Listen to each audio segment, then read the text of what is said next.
Hello guys, welcome back to another video, and today we're doing an Is It Worth It? And today we're reviewing For a Few Dollars More. Yes, as always, I have been provided the disc for this film, and of course, this is an Arrow video release, another 4K scan. Of course, previously I did do a video on A Fistful of Dollars, which is the first movie in the spaghetti western trilogy. Now, full disclaimer before we start, I had a mega ton of comments on the previous video if you did watch it, and a lot of people were questioning, James, how did you not know? I didn't want to talk about the audio because of the everything.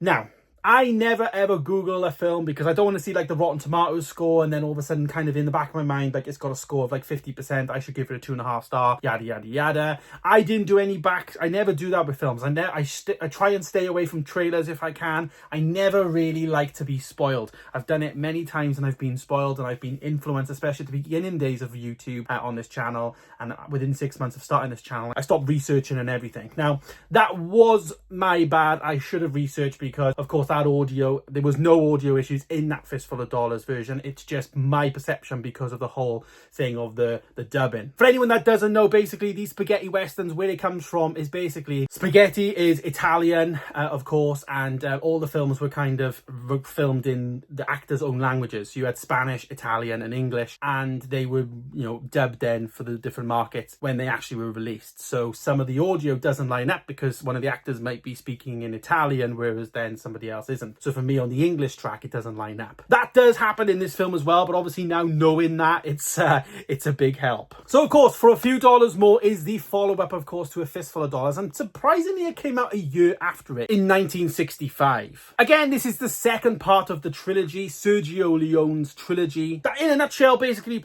sees Clint Eastwood come back, obviously, as the man with no name. He doesn't have a name. No one knows who he is. He is mysterious. And of course, his character continues into this film. And that's kind of where I thought I got the spaghetti western from, because I thought spaghetti is kind of like long and stringy. I thought that it's a trilogy that is not really connected, but they are in some ways because hence that's what I thought spaghetti was. So is it worth it in 4K then? Of course, now, same as The Fistful of Dollars, I never saw the original Blu-ray, so this is a first time watch for me on this Arrow 4K release. It comes in a new 4K restoration from the original 2perf Techniscope negative, and it also comes with Dolby Vision, which is technology, of course, that enhances HDR with dynamic mapping of that HDR image. Audio wise, you get a newly restored original lossless English mono audio, or you can have the optionally newly remixed lossless English DTS HD Master Audio 5.1. I think that for me, the quality of this disc was on par with A Fistful of Dollars, which you would expect, of course. What I found with this one, though, is I felt like A Fistful of Dollars maybe had a bit more of an orangey hue, a bit more of a warmer tone in there.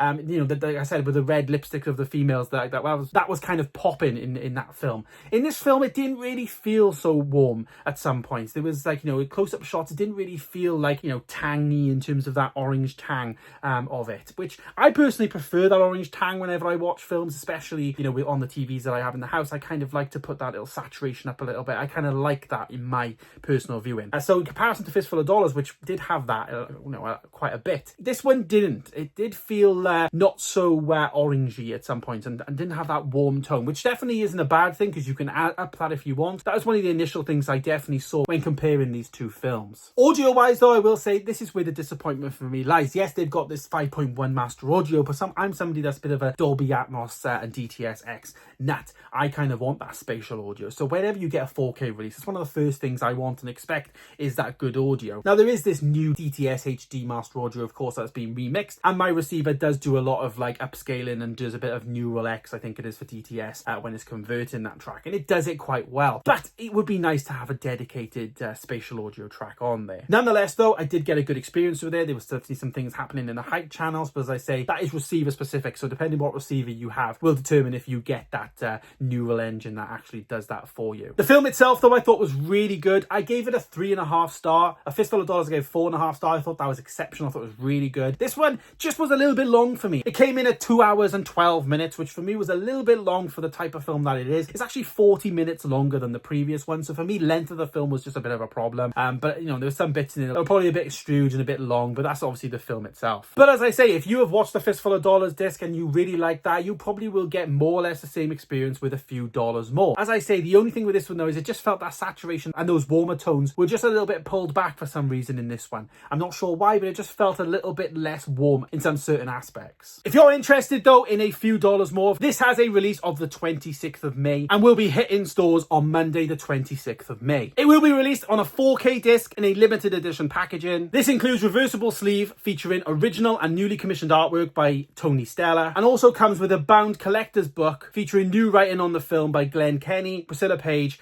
Ariel Shudson and Amy Taylor. Alongside that, you also get a double-sided fold-out poster featuring original and newly commissioned artwork by Tony Stella. You get 2 discs in the package, of course that 4K disc that comes with that Dolby Vision HDR compatible format. But you also get a Blu-ray disc, which also comes with a ton of extras that are there on the screen. You get a bunch of newly filmed interviews, a visual essay exploring the film's iconic soundtrack by musician and disc collector Lovely John. You also get a career-spanning hour-long interview with director Sergio Leone, which has never been released in full before, filmed by Large Door Productions in 1983. And you get a ton more special features there on that disc. If you're interested in picking up your copy of A Few Dollars More, there is links down below. And as I say, thank you so much to Arrow for sending this over to me for review on the channel. Ultimately though, I think it's very comparable to the disc that we had 2 weeks ago for A Fistful of Dollars. And of course, if you are interested in checking out that review, please go back and find that on the channel. Stay tuned though, in the next couple of weeks we'll have The Good, the Bad, the Ugly, of course, being released on Arrow, and that's the final one in the Spaghetti Western trilogy. I of course will be bringing that to you on the channel, so if you are interested in seeing that review as well, please don't forget to hit the subscribe button down below. Thanks so much to Arrow for making this video possible, and of course thank you so much for watching, and hopefully you guys found this video enjoyable. Let me know your thoughts down below,